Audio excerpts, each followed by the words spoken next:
আপনারা অনেকেই বেশিরভাগ কাস্টমার প্রশ্ন করেন যে টিউনিং করার পরে যে ভাই আমার গ্যাসটা কি বাড়াইছেন না কমাইছেন। ঠিক আছে, আসলে এই প্রশ্নটার উত্তর দিতে গিয়ে আমরা দ্বিধাদ্বন্দ্বে পড়ে যাই কী বলবো। আপনি চাইলে বেশি বাড়ায় দিতে পারবেন না ফুয়েল যদি বেশি বাড়ায় দেন সেক্ষেত্রেও গাড়ি কাঁপাকাঁপি করবো, গাড়ি কাঁপবো, স্মুথ থাকবো না। আবার যদি ফুয়েল যা দরকার তার চেয়ে কমায় দেন সেক্ষেত্রেও গাড়িটা স্মুথ থাকবে না, স্টেবল হবে না। এটার কারণ হচ্ছে আমি বলি যে ইঞ্জিনে যে পিস্টনটা আপ ডাউন করে, পিস্টনটা ওঠানামা করে, এই পিস্টনটা যে জায়গাটা থেকে থাকে এটা হলো বটম ডেড সেন্টার, আবার যে জায়গায় পৌঁছায় এটা হলো top dead centre, TDC BDC. এই টোটাল যে স্পেসটা, এটা এতটুকু একটা সিলিন্ডার থাকে, এই স্পেসটার ভিতরে পিস্টনটা আপ ডাউন করে। এটা একটা ক্যাপাসিটি আছে, এই ক্যাপাসিটি অনুযায়ী এই জায়গায় যদি আমি পুরোটাই ফুয়েল দিয়ে ভরে দিই তাহলে কোনো বার্ন হবে না। আপনারা জানেন অক্সিজেন ছাড়া কোনো ফুয়েলই আসলে কোনো কাজের না। আপনি ফুয়েল যতই বেশি দেন ওই পরিমাণ যদি অক্সিজেন না দেন তাহলে এই জায়গায় কোনো কাজে আসবে না, এই ফুয়েলটা ওয়েস্টেজ যাবে, এটা স্যালেন্সার দিয়ে বের হয়ে যাবে। পিস্টনটা হচ্ছে কম্প্রেশন সাকশন স্ট্রোকে, এটা পিস্টনটা যখন নিচে নামে তখন কিন্তু ফুয়েলটা নিয়ে ওই অনুযায়ী অক্সিজেনটাও নেয়।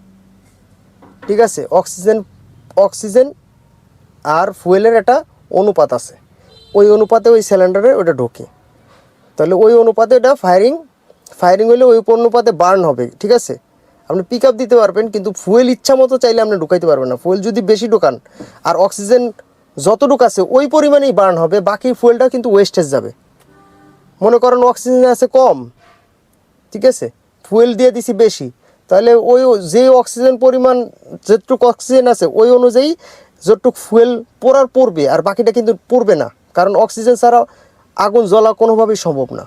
তাহলে বাকিটা ওয়েস্টেজ যাবে, তখন ওই ওয়েস্টেজ যাওয়ার কারণে গাড়িটা ডিসব্যালেন্স হয়ে যাবে, কোনো স্মুথ থাকবে না। তাহলে আমরা চাইলেও কিন্তু ফুয়েল বেশি দিতে পারবো না, আবার চাইলেও ফুয়েল কম দিতে পারবো না। যতটুকু দেওয়া দরকার অতটুকু দিতেই হবে।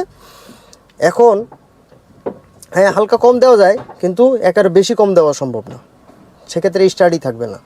আবার যদি বেশি বাড়ায় দিই সেক্ষেত্রেও স্টার্ট থাকবে না, একই হবে। তাহলে ফুয়েল কম বেশি আসলে এটা ভুল, গাড়ির যতটুকু লাগবে অতটুকুই দিতে হবে। গাড়ি যতটুকু চাচ্ছে, মানে একবার হাই আরপিএমে যতটুকু নিতে পারে অতটুকুই আমার ফুয়েল দিতে হবে। তাহলে আমি মাইলেজ কীভাবে বাড়াবো? মাইলেজ আসলে বাড়াতে হবে আপনার সব কিছু ঠিক থাকলে অটোমেটিকলি মাইলেজ বাড়বে। আপনার দেখতে হবে যে গাড়ির চাকায় হাওয়া ঠিক মতো আছে কি না, হাওয়া যদি কম থাকে এই কারণেও মাইলেজ ড্রপ করে। আর আরেকটা জিনিস হচ্ছে এয়ার ফিল্টার পরিষ্কার আছে কিনা। এয়ার ফিল্টার যদি পরিষ্কার না থাকে সেক্ষেত্রেও কিন্তু আপনার মাইলেজ ড্রপ করব। আপনার ধুলার কারণে, ধুলাবালির কারণে এয়ার ফিল্টার জ্যাম হয়ে যায়, জ্যাম হয়ে গেলে তখন কিন্তু বাতাস কম পায়, আর বাতাস যত কম পাবে আপনার ফুয়েলের বার্নিং কমে যাব, আর ফুয়েল বার্ন কমে গেলেই আপনার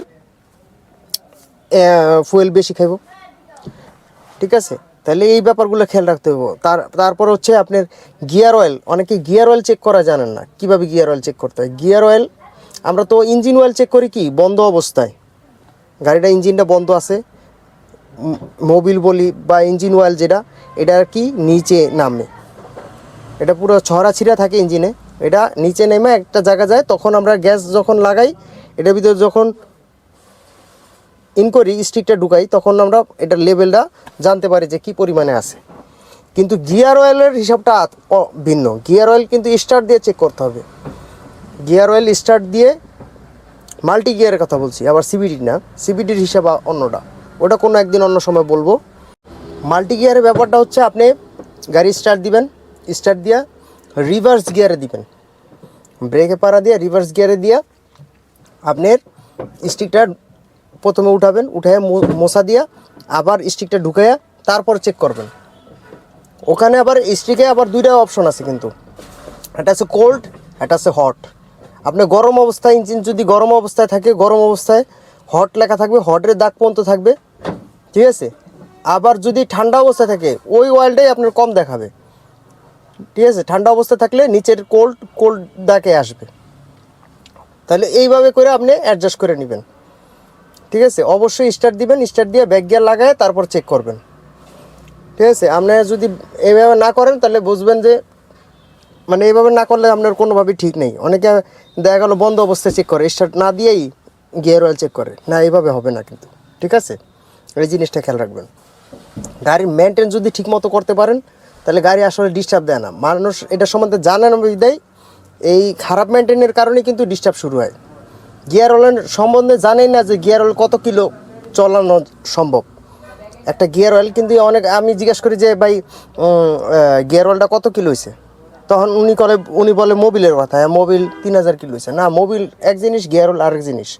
গিয়ার অয়েল হচ্ছে এটা আপনার 20 থেকে 30,000 কিলো চালান যায়। গিয়ার অয়েলের উপর ডিপেন্ড করে, অয়েল 30, 40, 50, অয়েল যত হাই কোয়ালিটি ব্যবহার করবেন, সিনথেটিক, ঠিক আছে, টিসি, তারপরে মানে বিভিন্ন গ্রেডের আছে। ঠিক আছে, এটা হচ্ছে আপনার এই মাল্টি গিয়ারগুলো হচ্ছে আপনার টাইপ 4 গিয়ার অয়েল ইউজ করে। মাল্টি গিয়ারগুলো টাইপ 4, টাইপ 3। ঠিক আছে, সিবিটি গিয়ারের ক্ষেত্রে টিসি, টিভি বিভিন্ন গ্রেড আছে, ওই গ্রেডে এটি ইউজ করে। ঠিক আছে, গিয়ার অয়েলটা, কারণ আমরা তো জোর করে গাড়ি চেক করতে পারি না, আপনারা এই জিনিসটা খেয়াল করবেন, গিয়ার অয়েল অবশ্যই চেক করবেন।